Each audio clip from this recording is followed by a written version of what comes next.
gaaw fukki fan ak ñett ci safaratum junne ak ñetti ak ñeent fukk ak ñett sa gàddaay ga mbokk yi da leen jàmm si xibaar njoloor gi li ciy gën a fës di wàllum wér gu yaram xam ngeen ne dugg nañ ci weeru octobre di ab mandarga xeex li nga xam ne moo di sànqaar si jàpp weenu jigéen ñi di cancer loole nekk loo xam ne moom la ñu dubbee octobre rose doon nañ ko niki démb si ANER bu Ndakaaru ci wàpp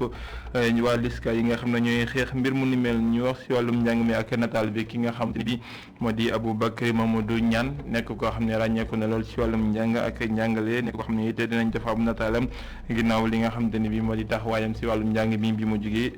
si ak taxawaay bi nga xam ne am na si Abdourahmane lii moo ñuy nataal bu ni mel gaaw gu jot ñu ànd ak Alaaji Malick Cissé si léegi yëglekaay yi xëy fësal gën a fës si ayu bés bi article de la semaine mu fekk suñu naataango yi nga xam ne ñoo di waa Sud Quotidien del si waat si li nga xam ne tey bii nag moo di mbirum passeport yi nga xam ne am na ci scandale yi nga xam ne am na ci pencum ndawi réew mi ci lañ ko jeexal ak li yëglekaay yi xëy fësal ay gaaw gi dëppook ñaari fan si weeru octobre atum 2021 seeg Assane Top mbokk yi lii mooy li nga xam ne moo gën a fës si biir jotaay nees ki ñu def si faram fàcce.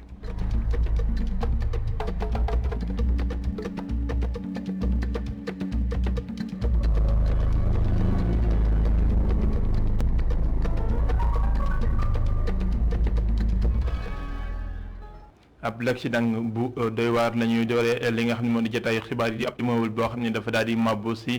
fi nga xamante ne bii moo di Bel-Air di immeuble Sobowa ñaari doomi aadama ñoo ñàkk seen bakkan ñoo xamante ne bii daan nañ leen di saytu waaye nag buñ sukkandikoo si xibaar yi nga xam ne mooy tukkee si takk der yi am na ñoo xam ne ñu ngay des di wéy di des si li nga xam ne moo di ak boobule màbbute ñi nga xam ne ñoo di takk der yi sawar yi di sapeur pompier yi ñoom it ñu ngay wéy di amal liggéey bi du ñàkk Abdourahmane li ma ñu teewal foofee dinañ ko am si biir xibaar yi laataa ñuy bural wax si mbasum coronavirus ginnaaw tolluwaay bi nga xam ne def nañu xayma bi muy wéy di dellu ginnaaw lu toll si fukk ak benn ñoo am tawat ji yees ñaar fukk ak ñett ñoo xamante ne bii wér nañu si jàngoro ji juróom-ñett ñoo xam ne lootal na leen ak benn bu si ñàkk ba kanam kon juróom-ñeent fukk ak ñaar ñooy wéy di faju si mbasum coronavirus ni mbas mi delloo ginnaaw nag mënees na xam ne ay li ko waral bëri na buñ sukkandikoo si docteur Alaaji Mamadou Ndiaye mi nga xam ne mooy yor wàllum fegg gi ginnaaw taxawaay bi nga xam ne am nañ ko si wàllum faju gi waaye tamit li nga xam ne te ni bii moo jëm si saytu geeg gaaru gi yooyu yëpp askan bi ñu ngi koy bàyyi xel bu baax wéy di soññee ngir mbas mi daal di fii far ba faaw ñu teewlu ay kàddam si jokkoom ak Abdourahmane li am na ñi nga xam ne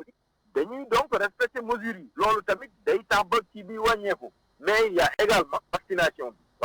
bi am na ci biir réew mi mooy personnel de santé bi ñi nga xam ne ñu ngi biir di faj maladie yi di dugg ci hôpital di génn et cetera ñoom tamit ñàkku nañu kon nag ki ñàkku tamit puisque feebar bi mun na ko aar xëy na moom tamit du wasaare feebar bi ñu ko xalaate te aussi vaccination bi foo ñu xam ne que day protéger ki nga xam ne ñàkku na mais aussi dina fexe ba aar ki nga xam ne mu ngi nekk sa wet xëy na ñàkkuwul donc ñi ñàkku tamit dafa mel ni dañuy def benn ñàkk contre ñi nga xam ne ñu jotagul ñàkk te aussi ñu xam ne que feebar bi lu ci bëri gis nañ ko mu ngi duggee ci porte d'entrée soo seetee premier cas yi noonu la demee nit ñi dañoo duggee ci aéroport wala ci yenn frontière mais soo seetee pour l'essentiel nit ñi ñu ngi jógee ci yeneen réew yi mais réew yooyu munoo ko nekk actuellement ñàkkuloo non da ngay ñàkku parce que boo ñàkkuwulee dara ngay tënk doo mun a dem ci yenn bërëb yi doo def yenn yi doo def yenn yi et cetera restaurant yi et cetera donc ñii dugg si tamit pour l'essentiel dañoo ñàkk kon nag loolu yëpp kase aussi ak virus bi ni mu anamoo day wala mais nag aussi ni muy jollee amul durée de vie bi nga xam ne dina ko permettre mu maintenir lu bëri finalement comme épidémie bu nekk day aussi day amorcer tendance baissière. wàllu mbéy ba léegi weeru octobre gis yi gën a ràññeeku di xeex li nga xam ne moo di cancer di octobre rose niki nag daan nañu door li nga xam ne moo di taxawaay bi foofee sa ANER bu Ndakaaru docteur Fatma Gënul mi nga xam ne moo jiite LISCA di école bi nga xam ne ñooy xeex lu ni mel ñoom lu ñuy yëttewoo moo di fexe ba ñi nga xam ne ñoo di soxna yi di saytu seen bopp bu baax si wàllu woowu di wàllum li nga xam ne moo di dépistage yi ñu koy def mu gën a ñoŋee jamono ji nga xamante ni bii te nguur gi taxaw nañu tem ngir jàppale ñi nga xam ne ñu ngi dund ak jàngoro jooje di sànqar suy jàpp seen ween yi ngir mu nekk loo xam ne dina gën a ñoŋ si wàllu wér-gu-yaram ñu dem ba bu Ndakaaru fekk fa moom di Lamine Fati. octobre rose weer ji nga xam ne dinañ yee askan gi ci li nga xam ne mooy dem ci feebaru cancer waxtu ji nga xam ne Ligue sénégalaise buy xeex mbirum cancer jóg ngir saytu jigéen yi le ndax ku am cancer ñu mën koo teel a jël faj ko. parce que ñun ñu ngi xeex cancer pour malade yi gën a nekk ci jàmm pour malade yi bañ a jaaxle donc ñu ñëw visiter service su hôpital Dalal Jàmm gis ne malade yi li ñu soxla ñu ngi fi soxlawu ñu jàbbante ci yeneen service yi pour faju donc fii suñ fi nekkee dinañ def seen chimiothérapie dinañ def seen radiothérapie dinañ leen opérer te dinañu def seen diagnostic avant même commencer traitement bi. jëwriñ bi yore mbirum wérgu yaram di wax ne nguur gi teg na ay mutuwaay yi nga xam ne dina tax ñu mën a gën a saytu mbirum cancer ak faj bi rawatina ñu mën koo moytu lu nu mel nguur gi jël na ci ay matuwaay ngir ñu mën a gën a taxawu nit ñi nga xam ne ñoo am cancer. le président Macky Sall taxawaayam ak pas-pasam si wàllu cancer nekk na loo xam ne jarul jeex parce que ñaax nañu ba ñu introduire vaccin bi xamante ne mooy aar xale yi ci cancer du col de l'utérus mooy vaccin contre HPV taxaw na pour indi gratuité chimiothérapie yi xamante ne jigéen moo ko soxla yëpp loolu tam mu ngi marché mais si at du néew taxawal na fii si réew mi ñeenti accélérateur pour def donc radiothérapie loolu tam lu am solo la mu nar a poser première pierre pour donc ñu tabax fii Sénégal hôpital boo xamante ne spécialisé mooy spécialité yëpp mooy cancer mooy centre national d'oncologie si Diamniadio mais tey région boo dem si Sénégal danañ def mammographie loolu tam nekk avancé bu am solo sans compter 30 centres yoo xamante ne équipé nañ leen pour ñu def traitement lésions précancéreuses. hôpital Dalal Jàmm bu Géejawaay dalal na bés bi nga xam ne tàmbali nañu octobre rose ci weer dinañ wéyal ay mbir yi nga xam ne dinañ yee askan wi ci li nga xam ne moo dem ci wàllum cancer ci Sénégal bi yépp li nu mel dina tax ñu gën a yee askan wi te askan googulee dugal loxoom ci li nga xam ne mooy xeex mbirum cancer. ginnaaw wér-gu-yaram ñu daal di wax loo xam ne ku ko ñàkk wér-gu-yaram di ndox mu sell waral taxawaay bu gën a ñoom ngir gën koo yaatal rawatina fi nga xam ne moo di Ndakaaru waa SONES taxawee ko ngir daal di yokk lu toll si wala yeesal ñetti téeméer ak fukk ak juróom-benni kilomètres yoo xam ne dañ koy amal si réseau bu Ndakaaru nga xam ne dina laal lu toll si fukk ak juróom-ñaari commune yoo xam ne dinañ mën a jotandi si yeesal gi nga xam ne dina gën a yaatal ndox mu sell mi ndaje mi ñu amee woon ngir daal di xayma liggéey bi ni muy tëddee fekk war nañu ko maam Seynabou Babou ak Seydina Mbaye.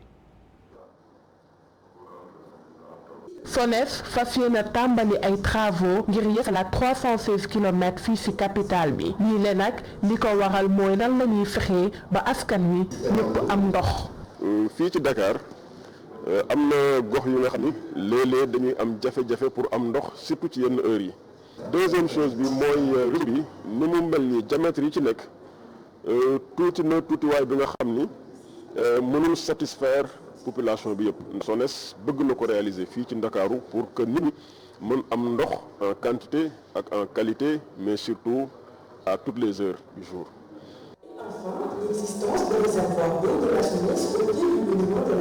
mu nekk ay liggéey yoo xamante ne fas yéene nañ ko amal ci fanweeri weer gouverneur bu Dakar bi nag moo ngi koy rafetlu waaye moo ngi xam ne ni dina am ay perturbation bu ñu tàmbalee yi liggéey. waaye itam ñëpp xam nañ ni liggéey bu mel nii bu ñu tàmbali bañ koy doxal dina am lu mu indi ci ay perturbation ci quotidien nit ñi ndax dinañu gas dinañu xëy na par endroit barrer circulation dinañu laal yeneen réseau yu nga xam ni yeneen concessionnaire ñoo ko yor mais loolu lépp pour wàññi jafe-jafe yi permettre également à ce que liggéey bi dem ci délai yu baax.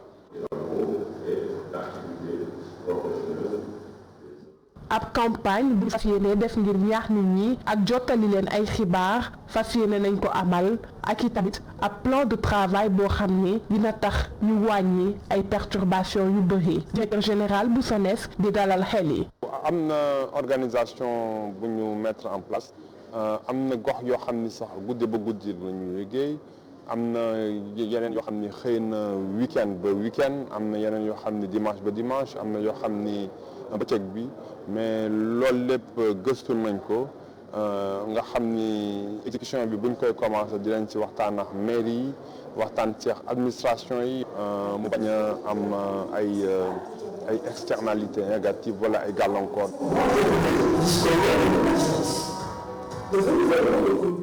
ngir mën a jox askan wi ndox mu baax fas yéene nañ installé 35000 branchements wu compteur te tamit fukk ak juróom ñaari commune fas yéene nañ bénéficier ci bii le projet.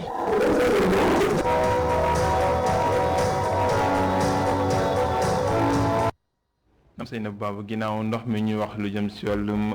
mbëj gi di gaz bi pétrole bi ak li nga xamante ni bii sax moo jëm si essence bi ba si courant bi nekk loo xamante ni bii dina indi ay njeexital yu métti lool si li nga xam ne moo di mbir yi ak li nga xam ne moo ci am dañuy daal di dem xool li nga xamante ne bii moo xew bu foofee sa immeuble Sobowa ak li nga xam ne moo fa am jiyee ñaari doomi aadama ñàkk nañ fa ñu teewlu si colonel Diatta. Les opérations se poursuivent. Donc ici, vous avez eu les éléments du groupement d'incendie de secours numéro 1. On a également les unités spécialisées, notamment ceux du sauvetage développement, qui sont spécialistes des effondrements et autres.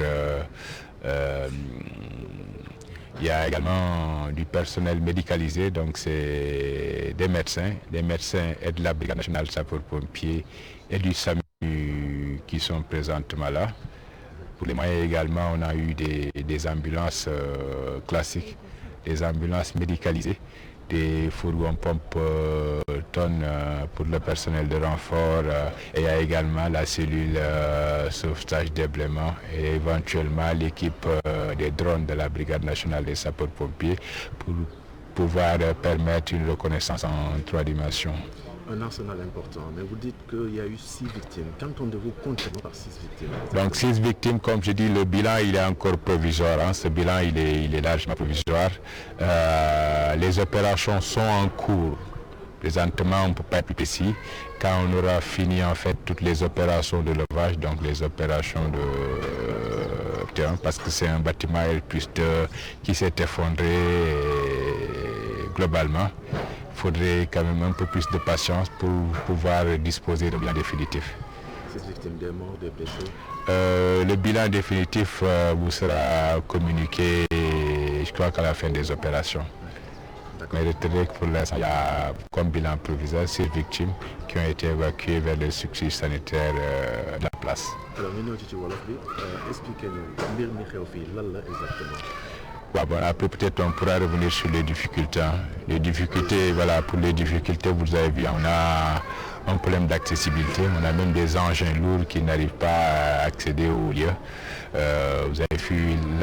avez pu faire l'expérience en venant ici. Et ensuite également, il faut le reconnaître, d'elle-même l'inspection générale du bâtiment a été appelée pour constater. Il y a eu quand même, on va en appeler quand même au respect des normes de construction, c'est important. Les normes de construction n'ont pas été respectées ici, c'est ça? Je crois que l'inspection générale était là pour faire le constat, mais certainement à l'issue, elle pourra donner les conclusions idoines. Abdourahmane Ly moo taataan colonel Diatta ay kàddoom en direct foofee sa Sobowa immeuble Sobowa boo xam ne dafa daal di mab L+2 ni mu ko xam ne loolu mu ne xam nañu ne am nañu juróom benn ñoo xam ne ñoo si loru ndax ñëpp dañoo faatu waaye bon daa am ñoo xam ne dañ ciy jëlee gaañu loolu it dina nekk loo xamante ne bi dinañ ko toppandi ak Abdourahmane Ly mi nga xam ne mu ngi foofee taataan kàddu yooyu nga xam ne mu ngi tukkee si colonel Diatta mu ko doon wax si nasaraan en direct ngeen ko doon toppi foofee si immeuble Sobowa bi nekk si Hann Bel-Air ak mab goo xam ne jur na li ñu njëkk a xam ñaari doomi aadama ñoo xam ne ñàkk nañu seen bakkan kon nekk na loo xam te bi dinañ ko toppandi si yeneen jotaay xibaar ñu wéyee ni jotaay bi ak li nga xam te bi moo jëm si jëfandiku yu mel ni pétrole ak gaz ak essence bi ak mboj mi di courant si dendu Afrique ak réewu àdduna bi yëpp ndaxte njeexital yi nga xam ne am na ci mbasum coronavirus nekk na loo xam ne dina indil jafe-jafe ñi nga xam ne ñoo koy jëfandikoo buñ sukkandikoo si docteur Demba Seydi mi nga xam ne dina indil jafe-jafe xëy na réewu Afrique yi rawatina Sénégal waaye nag wàllum courant bi mën nañoo bañ a tiit dëgg ndaxte ñi nga xam ne ñuy jox courant fii si réew mi la ñuy liggéeyee ay kàddoom si jokkoom ak ki nga xam ni moo di Mame Abdou Guèye Kassé. li xew Europe moment bi dafa di loo xam ne mën na nekk sax dañ ko doon xaar parce que pandémie coronavirus bi bu mu ñëwee ba tey dafa xaw a yéex bi nga xamante ne moom la industrie yu mag yi doon produire pétrole ak gaz doon def mu ci réewu tugal ak suñu réew yi si boppam donc mu mel ni donc loolu dina am conséquence ci approvisionnement bi donc ce qui fait que sedd bi waaj a ñëw Europe généralement à partir du mois d'octobre jëm novembre Europe dafay sedd lu bëri donc ba tax na yooyu commencé nañ déjà di jël ay mesures yoo xam ne dinañu mën a stocké ba pare yu wàññiwaat seeni approvisionnement yi ñu doon wala boog lu ñu doon jaay ci yenn réew yu mel ni Sénégal ak Afrique donc loolu dina am impact ci ñun ci benn fànn li jëm ci wàllu approvisionnement li mel ni essence ak gasoil ak yeneen xeet yu mel noonu waaye li jëm ci courant bi mën na bañ a am jeexital si ñun lu bëri mën na am sax mais du amee doole noonu ndaxte Sénégal li ci ëpp centrale yi am fii ñu koy approvisionné fii lañu nekk donc loolu war na mën a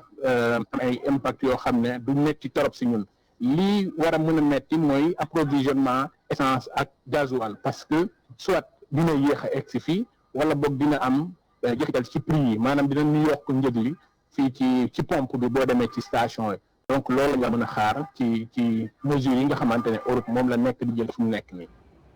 Demba Seydi ñu doon yëkkate ay kàddu noonu ñu dellu fi nga xamante ne bii moo di Sobowa teewlu commandant ki nga xam ni Abdourahmane Di mu ngay taataan kàddu yi en direct. En général et Dakar en particulier ñu bàyyi xel ci tabax bâtiment yi ñu jéem a respecter au maximum les normes. Voilà, merci beaucoup. C'est bon? Allez, action. C'est bon. Abdourahmane Di mu ngoog ñu daal di wéyal jotaay bi. En direct ci Bel-Air ci benn bâtiment bi nga xamante ne kon daanu na léegi ngeen dégg kon commandant Ange Diatta doon expliquer un peu lan moo xew fii muy effondrement bi nga xamante ne am na kon ni ki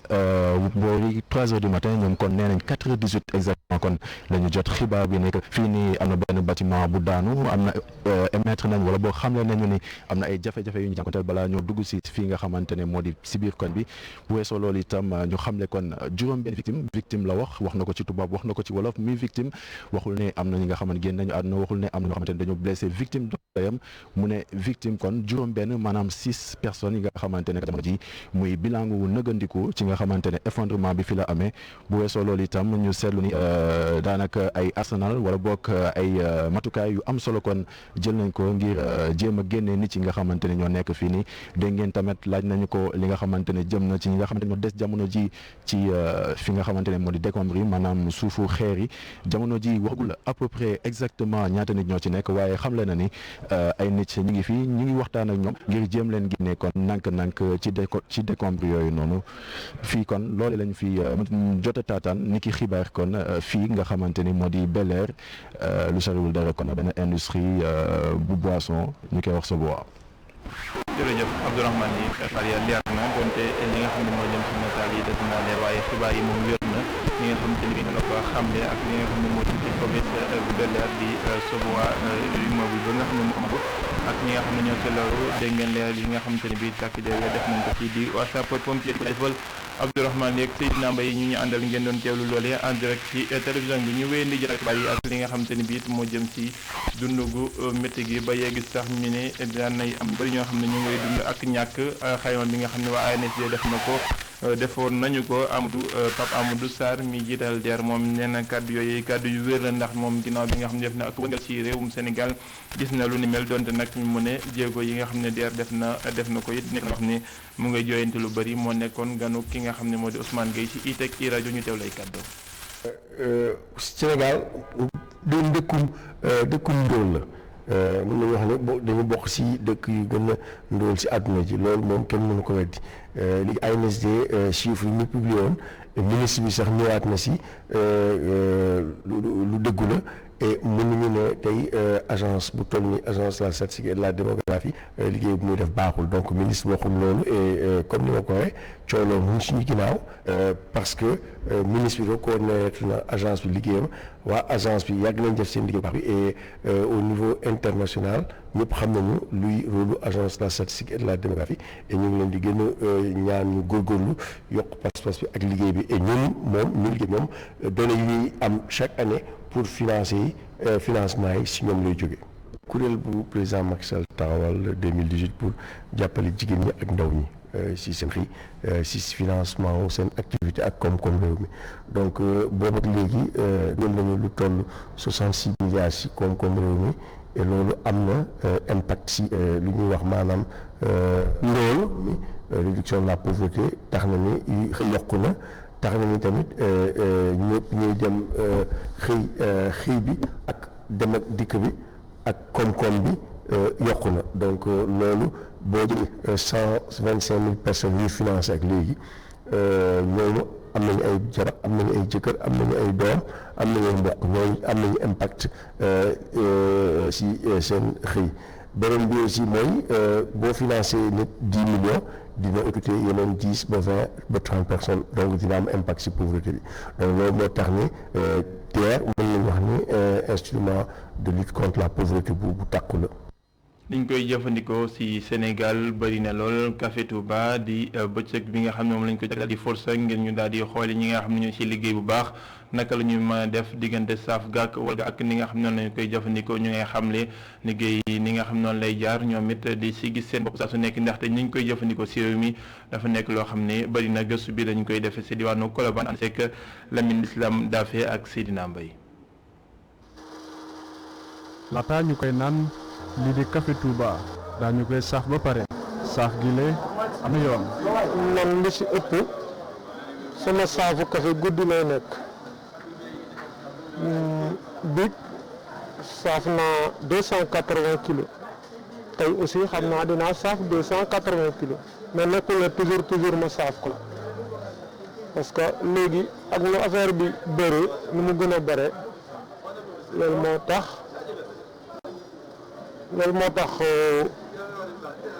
liggéey bi bareetul noonu mais dans les temps daanañ saaf 400 kilos par jour. ñaari façon Café Touba moo am te saaf gi bokkul. mais boo jëlee café da nga dugal ci machine bi xam nga après da nga jël sa ñaari gaz teg commencé taal gaz yi après nga kon taal machine bi mooy daw mais dafa am limite nag am na fu muy toll nga xam ne café gi am. ñenn ñi dinañ saaf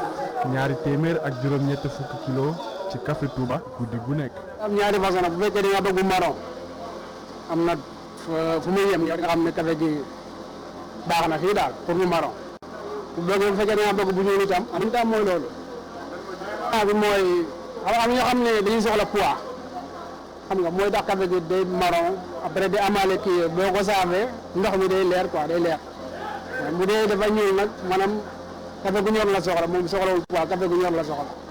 après boobu tam ndoxam day xaw a day ñuul daal maanaam ndox yi dañuy wute quoi.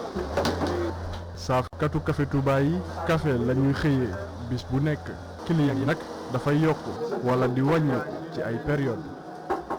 Lamine Daffé di ko jaajëfal ñu wax lu jëm ci nataalu bis bi ni ki gaaw gu jot Abdourahmane li ñu ci ànd ak moom tey mu dajeek Aboubacry Mamadou Niane nekk koo xamante ni bii ràññeeku na lool ci wàllum njàng ak njàngale dundam gi yëpp daanaka ci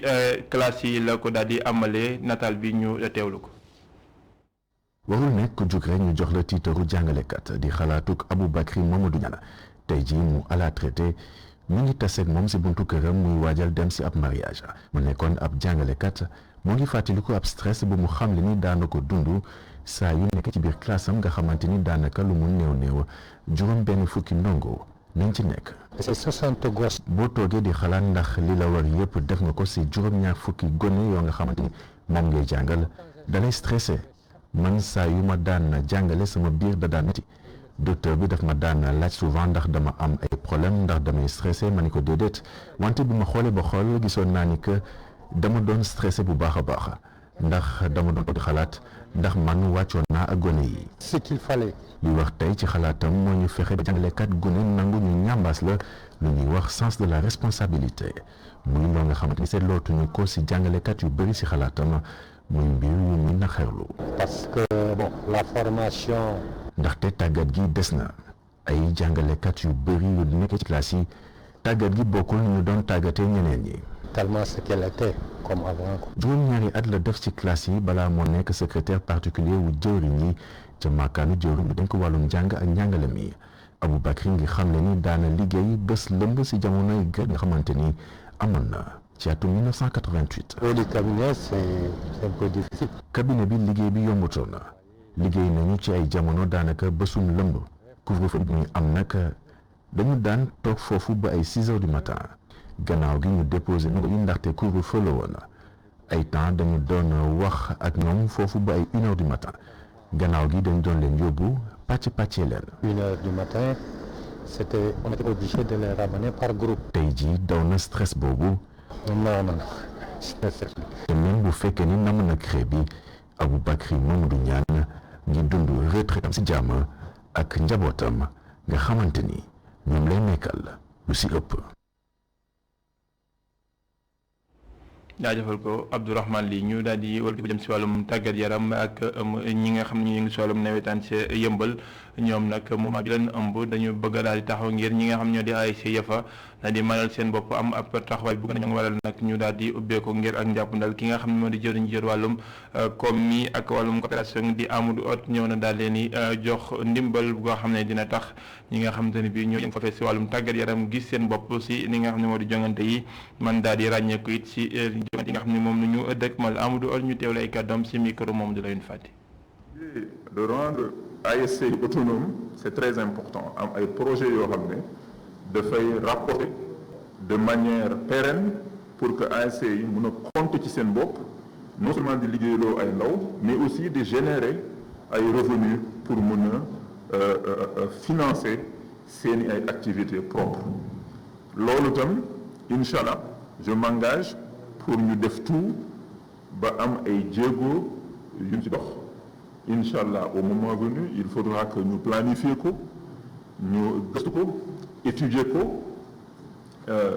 et je pense que à partir de ay février 2022 dina gën a yomb quoi incha allah pour def ay activités génératrices de revenus pour les ASC incha allah lépp lu nga def personnellement dinañ ko def lu nu mën ñu def lu nu mënul ñu wuti ko et puis lu nu mën a am aussi au niveau de l'État au niveau également de notre commune qui doit jouer un rôle prépondérant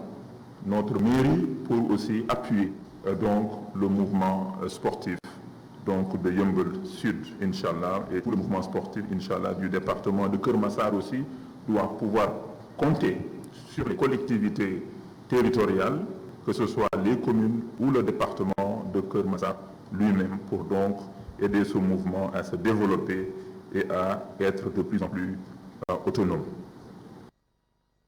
xibaar tàggat yaram ba léegi fës na ci coupe bu Sénégal tey ji la ñuy amal li nga xam ne moo di final bi Casa Sport ak jàmbaar ñooy daje bu 17h jotee li doon ci stade bu Thiès di loo xam ne ma ngeen ko dund en direct ci iRadio ak ki nga xam ne moo di Sékou Seydi ak ñi nga xam ne ñoom lay àndal ci li nga xam ne moo di desk sport bi desk sport bi it balaa loolu di ngeen am 14h match bu jëm ci wàllum Premier League ak Pape Malick Diaw ñu daal di mën a teewlu tey jongante bi dox diggante ci bu Edouard Mendy ak Southampton. ñu wéyandi ci xibaar yi wax lu jëm ci li nga xamante ni bii nag ay bés yëpp bokk na ci lañ doon waxtaan yi di mbirum passeport diplomatique yi nga xam ni am na ay njuuj njaay ci rawatina ci pencum ndawi réew mi ay député yoo xamante ni bii dañoo jàppee seen bopp ñoo xam ne yoon du leen laale benn yoon ñoo xam ne ñu ngay dund goo xam ne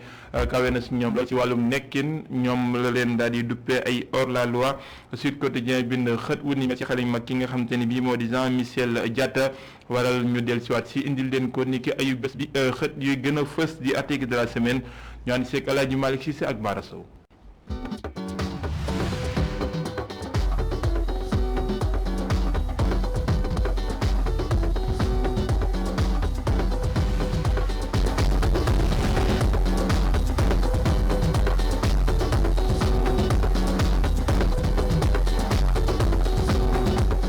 pencum ndaw réew mi fës si ëttu taskatu xibaar yi ay at a ngi nii ay député di jalgati yoon bu si mujj nekk mbirum passeport diplomatique boo déggee ñu ne député hors la loi parce que dañoo jàpp ni ñooñu ñooy voté loi yi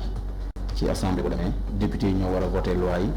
ñoom ñoo war a contrôler action gouvernement ñoo war a représenter population bi ci parlement boobu noonu boo leen déggee ci affaire de faux bi ci affaire de faux passeport diplomatique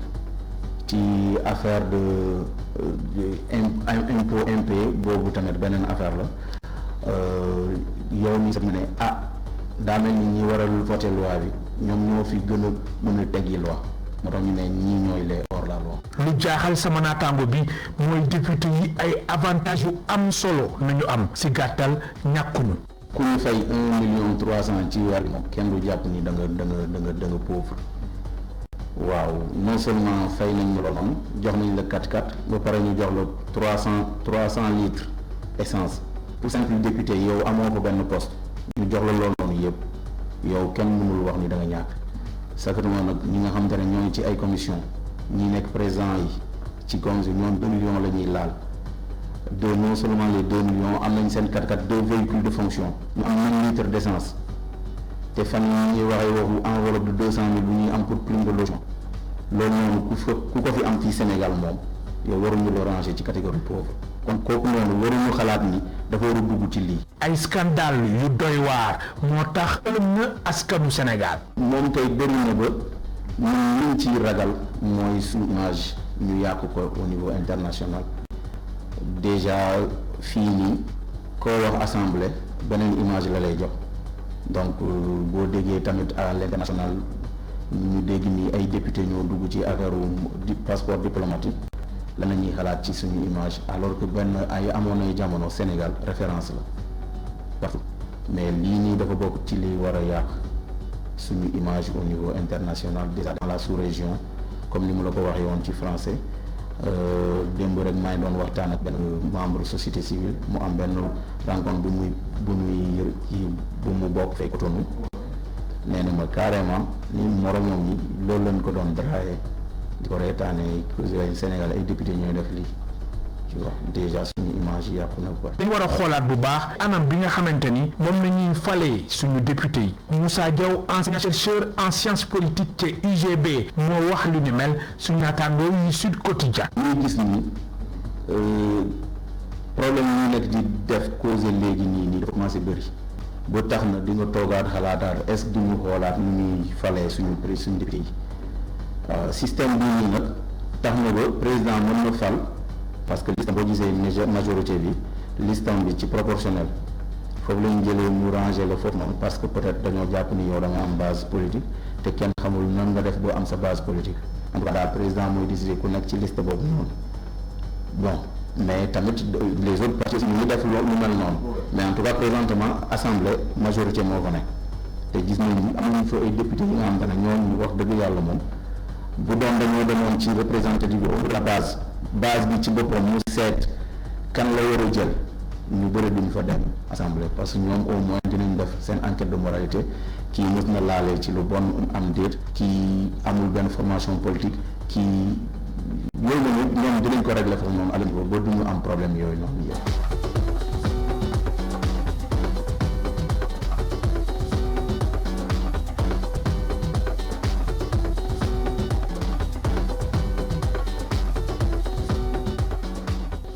jaajëfal ko laaj ma ci Cheikh Bara Sow si caméra bi gaawu ñaari fan si weeru octobre li yéeg la kay xëy fësal tey ñu ànd si Assane Top.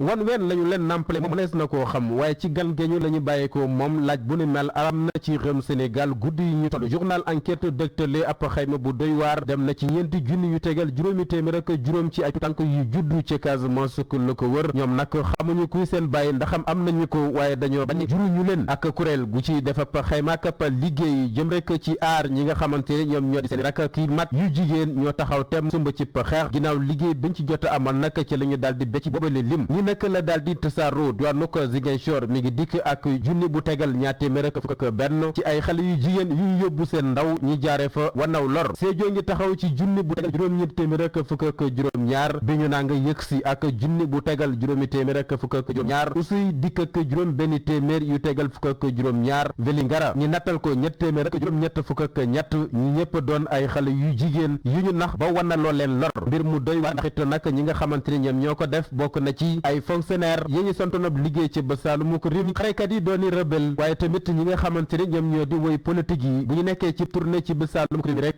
topp seen nafsu dik xale yi jigéen ñi aljannay firdawsi te fekk sax lu suukar kaasu café amuñu ko ay nettali yu daw yaram te raglu lool bàyyi ko ci xale yu jigéen yi turam di Fatou Silla yi ne kaj làq na ñaar fukki at tey moom nag ba ñu koy nax benn powaay la woon bu ko doon liggéey loo ci ab tata ngir rek mu am loo xamante ni dana ko mën a dund lekk ak njabootam waaye nag ci la ko doomu patron bi Ly daal di wolo ci ab auberge fukki fan ak juróom ginnaaw ba mu dooree liggéey bi ne ko nag su fekkente ne bëgg nga rek sa nekk daal di yàgg fii nag li ma la sant faw nga nanga ko mooy saabu ma la soxlaa nga wuy si ma soxna si ne amu ci woon bañ ndax nag booba bëggoon na ñi nga xamante ne ñoom ñoo di ay waajuram dañ ci ak ndóol ba faw mu mujj ko nangul waaye keroog ba mu yëgee ne am na lu nekk ci biiram ci la koy yëgal waa ji waaye bu yëgoon du ko def ndax nag ak toroxalam la ca daal di jot amatul fenn fu mu koy dégg ci wàllu ko téléphone wala mën a jot ab xibaaram ba tey jile mi ngi boot doomam di daanoo ko jóg ak moom lu mu am daal di koy jox lu mu ñàkk muñ ko touche pas à ma sœur doon kuréel gi jóg ci wàllu ko xeex bi ne ñoom loolee duñu ko bàyyi benn yoon daañ ci defee lu ci wàllu ko yoon bu ko defee loi bi ñu jàllale ko ci assemblée nationale ndax it nag mën naa dem ba réeral aw askan ak jëf yu ñaaw yooyu li dànkaafu tamit jëmale ci ñi nga xamante ni ñi ngi saax-saaxee xale yu jigéen yi jaay ko ci ndóol gi nga xamante ni moom moo alawtikoo ay njaboot yu bari ci réewum Sénégal rawatina ci bët saalum ko nii réewum Sénégal laa leen di wax ne wopp jile di cancer mën na fee andi yowmal xiyam te yëgsee guñ ci ubbi libération yu nekkaay mañ ko dégtale ci xatawu njëkk laata mu koy yaatal ci biir ne fukk ak benn junni yu yees yu tegtal ñett téeméer ak fukk ak juróom-ñaar ci ay doom aadama am nañu woppi cancer ci diirub benn at ñu daan leen fi wàññi boobee la lim faat na ci nag juróom-ñaari junni yu tegal juróom-ñetti téeméer ak juróom-ñeent fukk ak ñett lépp nag mi ngi xewee ci atum 2020 kilifa yu jóg ci wàllu ko xeex bi dooree ko ci Abdoulaye Diouf Sarr mu nga xam le ne laataa njeexantalu ko weeru ko octobre gilee nga xamante ni moom la ñu sumbal lépp lu jëm ci faagaagal wopp jile doon cancer daañu taxawal ab barab bu mag bu gis ci wàllu ko pajtal mi tegu ko xeer ba ñu ngi ko daal di dëgmal pexe yu njëkk yi nag mi ngi bàyyi ko ci waa LISCA ngir deltuloo gannaaw googale wopp ngir la docteur Fatma Gënun moom la ñu fekk ci journal bi ne am na ay yëngu-yëngu yuñ ci door jëm rek ci seet askan wi ci seen coobare bopp ndax yor nañu wopp ji am déet taxit nag ñu ngi leen cee woo ñu war ca wiisi ñi kañ ko bàkk ka ngir mbër mën a daan sunu lomb yi kay mooy waxtaane que ñun wàllu ko lomb ak sunu lomb door ci atum 2021 doon lii wane wàllu ko xarañteef ci arène nationale bi yi ni kaay gi ne kaay baax moo daal di taxaw ca bopp ba Balla Gaye daal di ciy topp songaan Gueye ñetteel leen ca toogu bo yi ni kaay gi ne écurie kaay baax nag kenn toxalugu leen ba ñu taxawoon fu mu toll combat Balla Gaye numéro 2 ak Bombardier yi ni kaay gi di sunu lomb moo ñu xamal ne dañ koy daal di mujj randal ndax it nag